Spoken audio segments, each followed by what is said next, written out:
сайн байцгаана уу? Ээжийн болон үзэж байгаа та бүхэндээ энэ хорон мөчийн мэндийг хүргэе. Өнөөдөр та бүхэндээ далд ухамсар хэрхэн ажилладаг талаарх зөвлөгөө өгье гэж бодлоо. За хүмүүс чинь далд ухамсартайгаа харилцаж сур гээл гадуур чинь тийм хөдөлс маш их ярьдаг шүү дээ. Тэгэхээр яг далд ухамсар гэж яг юу вэ гэдэг талаар та бүхэндээ зөвлөе. За далд ухамсар гэдэг нь болохоор танд байгаа мэдээллийн сан хаард гэж хэлж байна. Таны хэлсэн үг үйлдэл бодол болгоны чинь тэр мэдээллийн сан бичиж хатгалдаг байгаа гэсэн үг. Тэгэд эргүүлээд тань толны цэцгэл шиг буцаагаад яг тэр зүйлийг чинь өгдөг гэсэн үг байна. За жишээлбэл тэгж ярьдаг шүү дээ, бага насны хүүхдийг одоо 3 нас 6 нас хүртэл сүр боловсролын маш сайн өгөө гэддэг шүү дээ. Тэр бол маш үнэн. Яагаад гэх юм бол тухайн хүүхдүүд чинь ихэндээ хов хос мэдээллийн сантай тий цав цагаахан цаасан тэр бичигдсэн гэдэг шиг тийм хаарттай ирж байгаа гэсэн. Тэр хүүхдүүдэд гэр бүлэн тий орчин яг юу заана, юу хэлж өгнө тэр болгоныг тэр хүүхд мэдээлэхээ санд бичээл хатгалаад гэдэг гэсэн үг. Тэгээд тэр хүн өөрийгөө тэр мэдээллийн сангаасаа бий болгож явдаг байна. Тэгэхээр нэг бодлын маш сайхан зүйл тий нэг бодлын маш амар байгааз хүүхэд ямар орчинд өссөн, хинтээ хамгийн ойр байж өссөн яг тэр хүнийгээ дуурайна гэж бодохоор маш чухал зүйл ах нэ далд ухамсар. Бид нар ч гэсэн одоо байгаа байдал маань тий таны яаж амьдарч байгаа та нэг өөрийгөө амьдралаа хараад үз. Яаж амьдарч чинь яг тэр бүгдийг таны та далд ухамсартай бичсэн тэр зүйлсэн буцаага танд өгч гинэ гэсэн. Тий та яг юу бодож сэтгэлээ тэрийг чинь танд эргүүлээ танд өгч гинэ л гэсэн үг байна шүү. Тэгэхээр энэ маш чухал ах нь. Тэгэхээр та бүхэн нь одоо тий далд ухамсар яаж ажилтгийг тий далд ухамсар гэж юу вэ гэдгийг багхан ч гэсэн ойлгож авсан баг. Тэгэхээр та бүхэн одоо далд ухамсараа маш зүгээр ашиглаж сурах нь.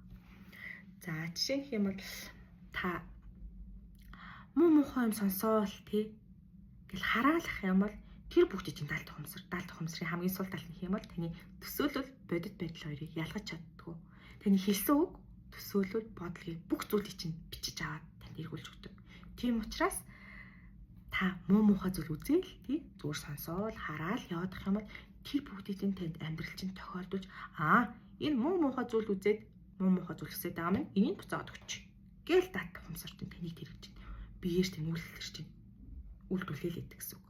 Харин эсвэргээрээ та сайхан зүйл сонсоол үзээл тий таны ингээл сэтгэл санаагаа өөдрөг байлгаал гой сайхан зүйлс бодоолох юм бол эргүүлээл эн чи яста сайхан зүйл боддоо штэ гэл эргүүлээл яг л толин туссан тусгал шиг тань эргүүлээ тэр мэдээлэл сангаас нь таны тэр зүйлийг өгдөг таны биеэр үйлдвэрлэдэг байна.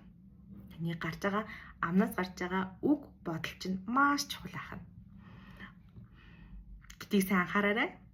Энэ дээр би нэг жишээ тийм ингээл ховч ивэрээ л гэдэг хүмүүс идэв штэ. Би тийм хүмүүс жоохон дургуул те. Тэр хүмүүс яадаг вэ юм бол тэр хүмүүс тухайн хүнийгээ муулчна гэж бодож байгаа.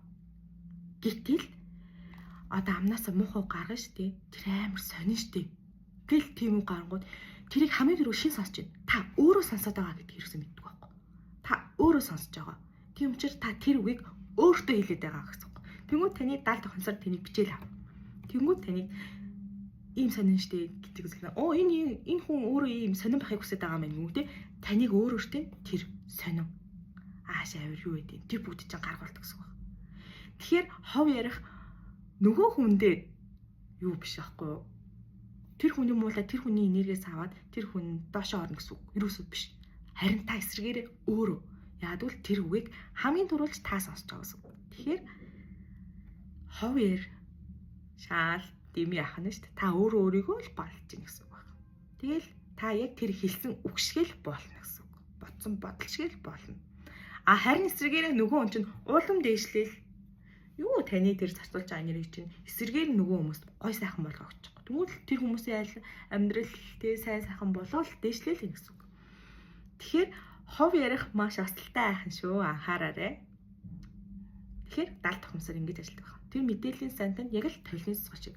Та юу бодож хэлнэ, сэтгэн төсөөлнө тэр болгоны чинь танд эргүүлээл яг толны цэцгэж байгаа юм шиг танд буцаал өгөөл таны биеэр чинь үлдүүлээл амьдрал чинь яг тэгжлээ явна гэсэн үг. Тэгэхээр далд ухамсараа маш сайн ажиллахын тулд сайн сайхан амьдрахын тулд яах ёстой вэ гэхээр Та өөртөө сайн сайхан үгийг хэлнэ. Сайн сайхан зүйл үзэж харна, сонсно. Маш чухал аа. Ингээд та бүхэн даалт ухамсар хэрхэн яаж ажилтгийг, даалт ухамсар гэж юу вэ гэдгийг ойлгож авсан байх гэж найдаж байна. Өнөөдрийн дугаар маань ингээд өндөрлөө. Дараагийн дугаар хүртэл түр баяртай.